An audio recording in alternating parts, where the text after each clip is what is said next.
Hey, College Board! Don't wanna be an American idiot. A while ago, Jefferson County School Committee out in the western half of the U.S. did not like your curriculum for the 2014 to 2015 school year. At the threat of losing that state from purchasing the AP classes and its tests, you once more rewrote the curriculum into today's 2015 to 2016 school year. We understand that they claimed it was unpatriotic, and to some extent, it was.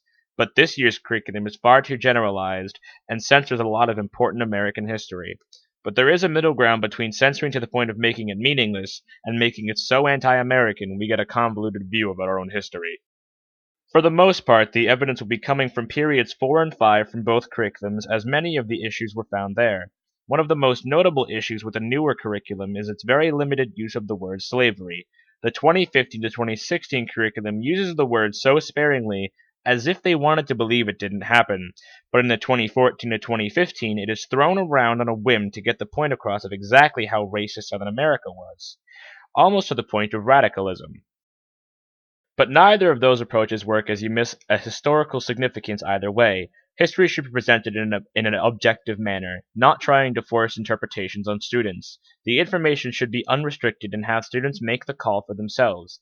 So the slavery debate is a perfect example of restricting or changing the information, presented for one goal or another. The information should be free. With the idea of uninterrupted, unbiased information, there are people who want to change it based off the political climate of the day and age, but that is more so to keep the information in the hands of the public. With the example of Manifest Destiny from the 2014 to 2015 curriculum, it was completely dropped from the 2015 to 2016 curriculum. This was a very important ideal in American history that you just dropped because it was too anti-American for some people. One of the examples of political leaders influencing your decisions making it would be Ben Carson, the Republican candidate. He was the ex-neurosurgeon. He said that the 2014 to 2015 curriculum would make students want to join ISIS. That's just not true. I highly doubt that any US history curriculum would make me want to join Daesh. That's an extremely untruthful statement, but something like that can influence you. Dropping a huge ideal from history because a man or men with political power wants it gone does not make for an educated citizenship.